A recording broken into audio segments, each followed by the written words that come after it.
굉장히 반갑습니다. 네, 저는 차민석이라고 합니다. 악성코드 분석가 업무를 하고 있고요. 악성코드 분석가는 과연 어떤 일을 하는가, 그런 내용으로 한번 발표해 보도록 하겠습니다. 처음 제가 일을 시작할 때는 바이러스 치료사라는 이름이 붙여졌습니다. 그 이후에 이제 악성코드라는 용어가 이제 사용되면서 이제 악성코드 분석가라는 표현을 쓰고 있고요. 그러면 악성코드 분석가는 어떤 일을 할까요? 분석가라고 해도 똑같은 일을 하는 건 아닙니다. 정부기관 쪽 사람들하고 민간업체 사람들이 모여가지고 어떤 악성코드를 같이 분석할 일이 있었어요. 그러면 백신업체 입장에서는 어떻게 생각할까요? 그 악성코드 진단 됩니까? 진단 어떻게 해야 되지? 이 고민을 해요.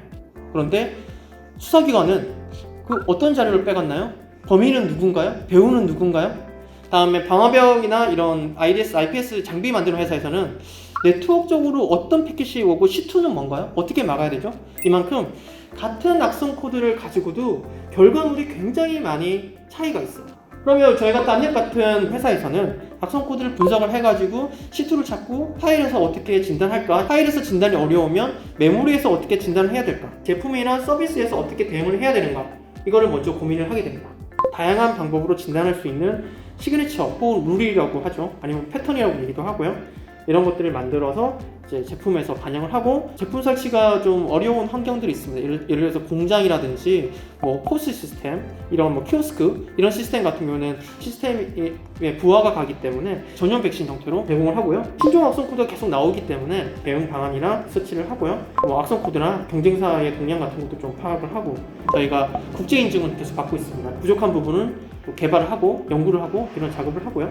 그 다음에 이제 분석 도구와 내부 시스템 같은 경우도 분석가들이 간단하게, 요즘은 파이썬으로 많이 만들어요. 엔진을 배포한다거나 이런 전체 과정에서 프로세스를 계속 개선하는 작업도 하고 있고요. 그리고 악성 코드가 분석됐을 때 제품에서 대응하는 걸로 끝나는 경우가 많이 있지만, 이 내용은 공개를 해서 더 많은 사람들이 읽어봤으면 좋겠다라고 했을 때는 분석 정보라든지 이런 기술 문서, 동향, 칼럼 등을 또 작성하는 문서 작업도 하고 있습니다. 제품 개발을 할 때도 이런 악성 코드가 이런 특징이 있는데 제품에 이런 기능이 있으면 더 잘 잡을 수 있겠다라고 해서 제품 개발 쪽하고도 협력도 하고 있고요. 대외 협력 같은 경우는 학생들 학교 강의나 아니면 컨퍼런스에서 발표도 많이 하고 있고요.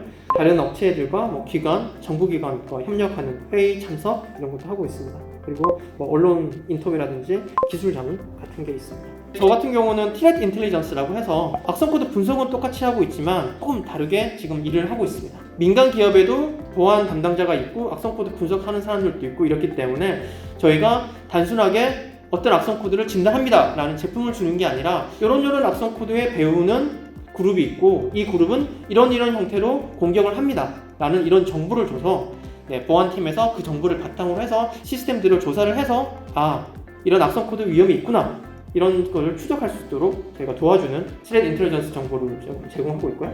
저 같은 경우는 악성코드 분석 및 그리고 스레드 액터들, 이런 그룹들을 추적하는 역할을 주로 하고 있습니다. 일단 악성코드 분석가라고 얘기를 하면 많이 듣는 질문들이 있습니다. 그 일 어렵지 않냐? 그 악성코드 맨날 봐야 하는데 지루하지 않냐? 사실 이제 일을 시작하게 되면 초기에는 너무나 이제 계속 반복되는 작업을 합니다. 왜냐면 초기에 이제 보게 되는 샘플들은 이 악성코드 제작자들도 사람이기 때문에 비슷비슷한 악성 코드를 계속 반복하게 돼요. 그럼 처음에는 신난다, 재밌다 해서 보다가 3, 4년쯤 지나면 재미없는 것 같아 라고 생각할 수도 있습니다. 여러분들도 앞으로 이제 보안 일을 좀 하게 되면 허탈할 때가 뭐냐면, 여러분들이 일을 잘하게 되면 세상은 평온합니다. 언론에도 안 나오고 아무도 우리의 일을 알아주지 않아요. 세상은 너무너무 평화롭습니다. 그런데 뭐 룰을 잘못 만든다거나 오진을 한번 낸다거나 아니면 뭔가 파일을 잘못 치료한다거나 이렇게 되면 비난이나 비판 이런 것도 들을 수 있는 부분도 있고요. 하지만 제가 이쪽 일을 20년 넘게 하고 있는데, 20년 넘게 하고 있는 이유 중에 하나는 새로운 악성 코드 계속 등장하고 있습니다. 저는 도스 시절부터 시작을 했었거든요. 이게 윈도우 시대가 되면 내가 할 일이 없어질 것 같은데 라고 생각을 했습니다. 하지만 오판이었죠. 윈도우가 이제 보급되고 난 후에는 더 많은 악성 코드가 발생됐고 같은 실수를 또 반복했어요.